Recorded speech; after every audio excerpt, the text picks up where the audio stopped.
প্রিয় শ্রোতা মণ্ডলী, আমি আপনাদের সামনে আলোকপাত নং 206 নিয়ে আলোচনা উপস্থাপন করছি। আলোকপাতটির শিরোনাম হলো আখিরাত অর্জন এবং দুনিয়া ও ফাসাদ বর্জন প্রসঙ্গে। শিরোনামের আলোকে সূরা আল কাসাসের ৭৭ নং আয়াতের ব্যাখ্যামূলক বক্তব্য এখানে পেশ করা হলো। আয়াত ৭৭, মহান আল্লাহর পক্ষ থেকে দিনদার সাধারণ মুসলিমদের নসিহত, উপদেশ ও আহ্বান। ওহে কারুন এবং সম্পদশালী মুসলিমগণ,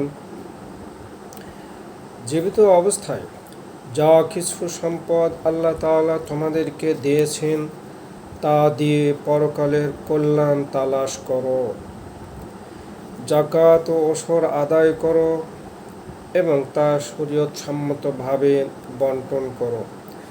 ফি সাবিলিল্লাহ ব্যয় করো। কোরআন ও হাদিসের ইলম সংক্রান্ত প্রতিষ্ঠান, মসজিদ, মাদ্রাসা ও ইসলামী মাহফিলে দান করো। রাষ্ট্রের পক্ষ থেকে দ্বীনি প্রতিষ্ঠান ও সামরিক খাতে বেশি বরাদ্দ রাখো। আর মৃত্যুর পর তোমাদের সম্পদের 2/3 বন্টন হবে ওয়ারিসদের জন্য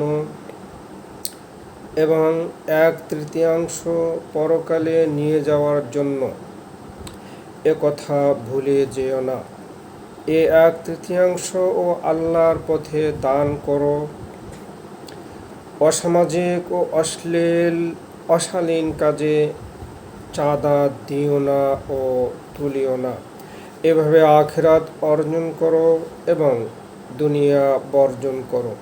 আল্লাহ তাআলা যেভাবে ধন সম্পদ দিয়ে তোমাদের উপর মেহেরবানি করেছেন, তোমরা সেভাবে তার পথে তা ব্যয় করে প্রতিবেশী, গরিব ও অসহায় মুসলিমদের প্রতি দয়া করো, উপকার করো, ইহসান করো। তাহলে পরিণাম ফল হবে জান্নাত। আর সামর্থ্যবান, সম্পদশালী, সাধারণ জনগণ, সংগঠন ও সরকার দলীয় সংগঠকগণ, দেশে বা বিদেশে তোমরা পরস্পরের বিরুদ্ধে বিপর্যয় সৃষ্টি করো না। সরকারের ধারক বাহকগণ, তোমরা স্বৈরাচারী হয়ো না। ফাসাদ বর্জন করো। রাজনৈতিক প্রতিহিংসা বর্জন করো।